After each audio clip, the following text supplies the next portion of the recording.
Avis vascular centre మన దేశంలోనే the best varicose vein hospital. 40 సినిమాలు అంటే ఈ టైంలో చాలా ఎక్కువ. చేయని పెద్ద యాక్టర్స్ ఎవరంటే ప్రభాస్ గారు చేయలేదండి ఇంతవరకు. ఆ సినిమాలో కాంబినేషన్ కాకపోయినా సినిమాలో చేయలే. అల్లు అర్జున్ గారి సినిమా చేయలే. జూనియర్ ఎన్టీఆర్ గారి చిన్న వేషం పెట్టి అరవింద సమేత చేశా. మహేష్ బాబు గారి మహర్షి చేశాను. కాంబినేషన్ చేయలేదు కానీ సుకుమార్ గారు అప్పుడు కాస్ట్ చేశారు కదా మిమ్మల్ని మంచి రోల్లో. తర్వాత పుష్పాలో మీరు లేకపోవడం కొంచెం ఆశ్చర్యమే. ఆశ్చర్యం అంటే పిలిపించారండి. పుష్పకి పిలిపించారు. ఇక్కడి నుంచి అర్జెంటుగా మహేష్ తీసుకురండి అని చెప్పంటే మార్నింగ్ 6 o'clock కార్లో బయలుదేరాము. 4 o'clock ఇప్పుడు కాకినాడ చేరాము. కాకినాడకి రెస్ట్ తీసుకోమన్నారు. నెక్స్ట్ డే సాయంత్రం షూటింగ్ అన్నారు. నెక్స్ట్ డే సాయంత్రం మేకప్ వేసి ఆ మురుగన్ వేషానికి ఆయన నన్ను అనుకున్నాడు. ఆయన అదే అనుకుని నన్ను షిప్ కూడా ఎక్కమన్నారు. షిప్ కూడా ఎక్కిన 5 నిమిషాల్లోనే ఆయనకి ఏదో ఫీలింగు. అప్పటికి ఓపెన్ చేస్తున్నా, ఓపెన్ రిలీజ్ కూడా అయిపోయింది. మహేష్ గారు మీరు కిందకు వచ్చాడు అన్నాడు. ఆయన కిందకు వచ్చిన తర్వాత మీరేమనుకోవద్దు వెళ్ళిపోండి అన్నారు. నేను తెల్లమొహం వేసా. వెళ్ళిపోమంటారు సార్ అన్న. నేను ఏదో మిమ్మల్ని వాడుదామని చెప్పి అనుకున్నా కానీ ఇక్కడ నేను మ్యాజిక్ చేయటా కూడా ఏం లేదండి. అతను హీరో వేరే చోటుకు వస్తాడు, మళ్ళీ ఆడేది తమిళ దగ్గరికి చిన్న బేరసారాలు 2-3 చిన్న డైలాగులు ఉంటాయి.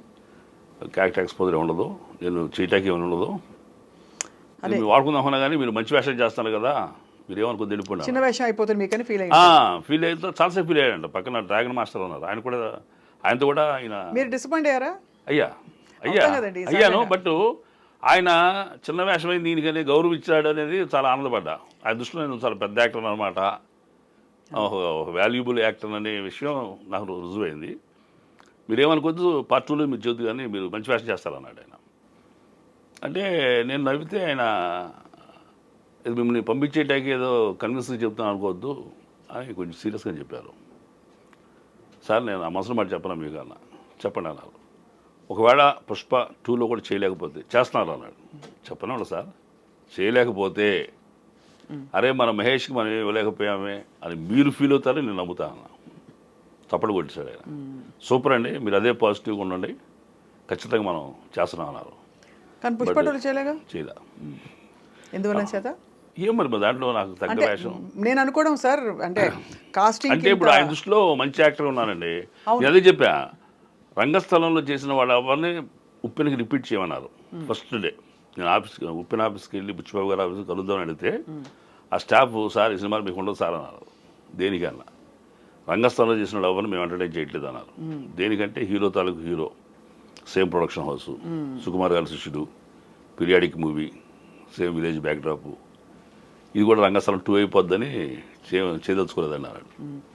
మీ ఆలోచన రైటే, నువ్వు సరే వచ్చేలేని చెప్పి సార్ కన్నా అనుకోకుండా మరి వాళ్ళ ఎవరిని పక్కన పెట్టారు కానీ మొత్తాన్ని నాకు I got a call. Right, చాలా మంచి వేషం చేశారు విజయ్ సేతుపతి గారితో. మరి అది నేను కోరితే రాలేదు, కోరుకున్నా రాలేదు. సో దీన్ని బట్టి మీకు ఏమర్థం అవుతుంది? మీరు రచయిత, పిఆర్పి ఒక పొలిటికల్ పార్టీకి స్క్రిప్ట్లు అవి రాశారు, మన పాంఫ్లెట్స్ అవి. మరోవైపు అనుకోకుండా అనూహ్యంగా ఇప్పుడు తెర మీద ఒక పవర్ఫుల్ విలన్గా ప్రత్యక్షమై ఐ థింక్ చాలా తక్కువ కాలంలోనే మీరు 40 సినిమాలు చేయడం అంటే నోటబుల్ ఫిల్మ్స్ అన్ని, నోటబుల్ క్యారెక్టర్స్ అంటే చాలా మీకు విధి చెట్టు తిప్పుతుంది. డెస్టినీ. ఏ దేవుడిని నమ్ముతారు సార్ మీరు? అంటే నమ్ముతారా దేవుడిని? దేవుడిని నమ్ముతా. ఒక పర్టికులర్ దేవుడిని అంటే ప్రార్థన చేయను కానీ నేను మాస్టర్ సివి గారు స్పిరిచువల్. మీరు స్పిరిచువల్, అందుకే ఒకలాంటి శాంతంగా అనిపిస్తారు. మీరేమో విలన్ గా మారారు. విలన్స్ మానసికమైన ప్రశాంతత ఉన్నవాళ్ళు, గంభీరమైన ఫేస్ వాల్యూ ఉన్నవాళ్ళు. మీకు కాంబినేషన్ సీన్స్ లో అదరగొట్టిన మీ కోస్టార్స్ ఎవరెవరు చెప్పండి సార్, మీ ఎక్స్పీరియన్సెస్. అంటే మంచి డైలాగ్, మీకు ఒక మంచి డైలాగ్, అవతల వాళ్ళకు మంచి డైలాగ్ ఉన్న పరిస్థితులు. బాలయ్య బాబుతో, ఎందుకంటే చిరంజీవి గారితో ఫస్ట్ సినిమా చేసినప్పుడు చిరంజీవి గారి క్యారెక్టర్, శంకర్ అనే క్యారెక్టరు సబ్మిసివ్ క్యారెక్టర్, అది ఎడ్యుకేటెడ్ పర్సన్, రూడ్ క్యారెక్టర్ కాదు అది. సో చిరంజీవి గారు చాలా సాఫ్ట్ నేచర్ ఉన్న క్యారెక్టర్ కాబట్టి నేను రెచ్చిపోటాకో నా క్యారెక్టర్ డామినేటింగ్ అనిపించడానికి కారణమైంది. ఫేస్ టు ఫేస్ ఊ అనేది బాలయ్య బాబుతోటే. అఖండ పిల్లకాలం అంటాడు కదా, అఖండ చాలా అసలు ఆ రోజుల్లో ఆ థీము, అవును, ఇదంతా కూడా అందరూ ఇష్టపడ్డారు. ఒక సూపర్ న్యాచురల్ పవర్ కరోనానే పారిపోయి చేశాడు కదా అఖండ. అఖండంలోనే బాలయ్య బాబుతో కాంబినేషన్ చేసిందే చాలా ఎమోషన్స్ ఇద్దరు. అంటే నేను ఇప్పుడు అలాంటి పెద్ద ఆర్టిస్ట్ దగ్గర మనం కాస్త చేయగలిగితే, ఆయన సూర్యుడైతే మనం చంద్రుడిలాగా, ఇంకా ఫుల్ మూన్ నైట్ మన ఫేస్ కానీ మన యాక్టింగ్ కానీ వాళ్ళ కాంతి కిరణాలు మనం పెట్టి ఇంకా షైన్ అవుతాం మనం. అలాంటి పెద్ద ఆర్టిస్ట్ ముందు చేయగలిగితే అదే అదృష్టం అండి. కరెక్టే. హీరో కాంబినేషన్ చేయటం అనేది ఇది నాకు చిరంజీవి గారితో ఆ సినిమా, రంగస్థానంలో ఇమీడియట్గా రామ్ చరణ్ గారితో ఆ సినిమా. అసలు రామ్ చరణ్ గారు సమంత ఈ సినిమాలో పండించారు. అంటే యాక్టింగ్ అసలు ఆ ఊరు అవార్డ్ మనుషులు విన్నింగ్ ఫిల్మ్ ఉండే ఇది ఉంది. అన్ని రకాలుగా అన్ని రకాలుగా అసలు వాళ్ళ ఆ సహజమైన నటన, ఆ సన్నివేశాలు, ఆ యాస, భాష అన్నీ కూడా. అవును. అవును. సో మీ ఫేవరెట్ డైరెక్టర్ ఎవరు సార్? ఇంతకాలం మీరు ఇంతమందితో చేస్తూ వచ్చారు, చూస్తున్నారు కూడా అది కొంతమంది. ఫేవరెట్ డైరెక్టర్ అంటే ఒకళ్ళని చెప్పడం కష్టం అవుతుందండి. నాకు బాలచంద్ర గారు అంటే బాగా ఇష్టం ఉండేది. మన తెలుగులో బాపు గారు, విశ్వనాథ్ గారు అంటే ఉండేది. అదే ఒక్కొక్క సినిమాకి ఒకళ్ళు అద్భుతంగా చేస్తారు. ఆ అద్భుతమైన సినిమా చూసినప్పుడు బా ఏం చేశాడు ఈయన అనిపిస్తుంది. పర్టికులర్ డైరెక్టర్ అంటూ మీరు స్వతహాగా మీ ఓన్గా ఎందుకు యాక్టింగ్ని పర్సూ చేయలేదు ఫస్ట్ నుంచి? అంటే నేను చేశాను మేడం, నేను చేశాను. మెడ్రాస్ వెళ్ళిన వాడిని నేను అంటే 90s అదే అప్పుడు శ్రీహరి గారు వాళ్ళందరూ ట్రై చేసుకుంటున్న టైం. మేమంతా ట్రై చేస్తున్నాం. నేను శ్రీహరి గారు, కానీ అప్పుడు పడలేదు అసలు క్యారెక్టర్స్. చిన్న చిన్న వేషాలు చేశారు. సింగిల్ సీన్సే ఉండే అప్పుడు. కానీ టర్నింగ్ పాయింట్ అది లేట్గా వచ్చింది. లేట్ కంటే నేను అసలు ఆ తర్వాత నేను వదిలిపెట్టేసి ఇది జీవితం మనకి సరిపోతుందా రాదులే, ఫ్యామిలీ రెస్పాన్సిబిలిటీస్ కొన్ని ఉండి నేను కేమ్ బ్యాక్ అండి.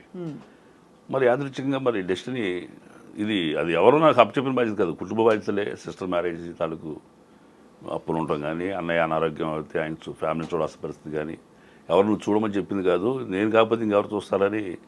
అంతే కదా సార్. అలా ఆ రెస్పాన్సిబిలిటీ తోటి బాధ్యతల కోసం నాకు నేనే ఆశయాన్ని వదిలిపెట్టుకున్నాను.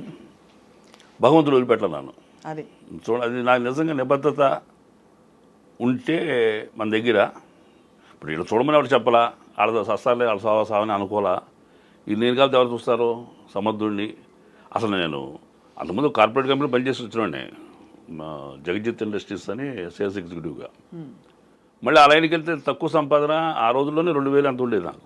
అవును, పిచ్చి పిచ్చి చాకరీ ఉంటుంది. చాకరీ ఉంటుంది. టోటల్ మంత్ అంతా కష్టపడితే 2000 జీతం వచ్చేది. లెక్కర్ డివిజన్ పేగా వివా మాటం అన్నయ్య, ఆ కంపెనీ వాళ్ళది లెక్కర్ డివిజన్లో వర్క్ చేసామండి వైజాగ్లో. అక్కడ నాటకాలు చేశా. ఓహో, సో అక్కడ రంగస్థలాన్ని మీరు రంగస్థలం అప్పుడే ఎక్కాం. నేను వైజాగ్ ప్రసాద్ గారు స్టేజీ చేసాం, ఒక స్టేజీ ఒక నాటకంలో. మిశ్రో గారు మా గురువు గారు, ఆయన గొప్ప దర్శకులు, నటుడు. ఆయన శిష్యరేఖం కాబట్టి ఆయన అక్షరాభ్యాసం, ఆయన బొట్టు పెట్టబట్టి కాస్త ఈ పాటి నటన వచ్చిందని అనుకుంటాను. నేను కెమెరా ముందున్నప్పుడు ఆయన్ని స్మరిస్తా, చిరంజీవి గారిని స్మరిస్తా ఎవ్రీ టైం. అవునా? Because when ever I stand in front of the camera, కడు మూసుని మాస్టర్ సివి గారిని, మిశ్రో గారిని, చిరంజీవి గారిని తలుచుకుంటా. జీవితం ఇచ్చింది ఆయన, నటన నేర్పింది ఈయన, బతికిస్తుంది, కాపాడుతుంది పైనుంచి ఆయన అని. సో అయితే మరి అప్పుడు సినిమా ఇండస్ట్రీలో ట్రై చేస్తున్న టైంలో సార్, అంటే ఎలా ఉండేది వాతావరణం? మీకు బేసిక్గా మీకు బ్యాక్గ్రౌండ్ లేదు, ఏం లేదు. సో కొత్త మనిషి వచ్చి మీరు ఫోటోలు పట్టుకుని తిరగడమే అంతే. ప్రతి ఆఫీస్కి ఎంత టీ నగరా? నేను ఉండేది ట్రస్ట్పురంలో ఉండేవాడిని. ఈవి సత్యనారాయణ గారు మాకు నా స్ట్రీట్లో అవతల ఉండేవాళ్ళు. ఎల్బి శ్రీరామ్ గారు, ఈవి సత్యనారాయణ గారు, వైవేస్ చౌదరి గారు. తమిళ పేస అప్పుడు 3 ఏళ్ళు ఉన్నా కానీ ఏమీ రావలేదు. కానీ బాధ్యతల వల్ల తిరిగి వచ్చారు, ఇంకా వదిలేసాను. టోటల్గా ఆశయం అంబిషన్ వదిలిపెట్టేసా. కానీ అదృష్టంగా మళ్ళీ చదువు అది సార్ గ్రాడ్యుయేషన్ అండి. గ్రాడ్యుయేషన్ చేయగలిగారు. తర్వాత సేల్స్ ఉద్యోగం చెప్పారు కదా, చేశారు. తర్వాత రియల్ ఎస్టేట్లోకి వచ్చారు. మెడ్రాస్ వెళ్ళి బ్యాక్ వచ్చి డబ్బు సంపాదన కోసం రియల్ ఎస్టేట్ మార్కెటింగ్ మొదలెట్టి, మార్కెటింగ్లో అనుభవంతో ₹4 సంపాదించి అప్పులు తీర్చి కంపెనీ ఫ్లోట్ చేస్తాను, ప్రైవేట్ లిమిటెడ్ ఫ్లోట్ చేసి మేనేజింగ్ డైరెక్టర్గా ఒక 20 ఎకరాల భూమి తీసుకుని లేఅవుట్ చేసాం. గొప్ప సక్సెస్ సార్ అది. మీరు ఎక్కడ 2000, ఎక్కడ సిస్టర్ మ్యారేజ్ బాధ్యతలు, ఇది అక్కడి నుంచి కష్టాలు, అక్కడి నుంచి మీరు ఒక కంపెనీకి మేనేజింగ్ డైరెక్టర్, ఇప్పుడు అక్కడి నుంచి యాక్టర్ అయ్యి మేనేజింగ్ డైరెక్టర్గా ఉన్నప్పుడే రచన మొదలెట్టా. రచన కూడా చాలా గొప్ప బిజినెస్. కస్టమర్ ఎక్కడికో రామోజీ దాకా వెళ్ళి వచ్చేసరికి 2-3 గంటలు పడుతుంది. అమీర్పేటలో ఆఫీస్ ఉండేది. ఆడు వస్తాడా కడతాడా, ఈ టెన్షన్ ఎందుకు, ఈ టైంని ఎలా కిల్ చేద్దామని, ఏదో రాసేది ఉందిగా మన దగ్గర అని చెప్పని ఒక కథ రాసి స్వాతికి పంపించా. ఫస్ట్ కథ ప్రింట్ అయ్యేసరికి అమ్మ నేను రైటర్నే అనుకుని రెచ్చిపోయి దాదాపు 15 కథలు దాకా రాసా. 16 కథలు వచ్చాయి మొత్తం. అది కూడా గొప్ప విషయం. ఎందుకంటే చాలా గొప్ప కథలు రాసి పబ్లిష్ అవుతే ఏదో బాగుందని 10 మంది చదివి చెప్పడం తప్ప మనకు పెద్ద ఆదాయాలు ఏమి ఉండదు. దానితో గొప్ప రాత్రికి రాత్రి పేరు వచ్చే పని కూడా ఉండదు. అయినా మీరు రాశారు ఆర్టికల్స్, కథలు అంటే గొప్ప విషయమే. అసలు ఎలా వచ్చింది మీకు ఈ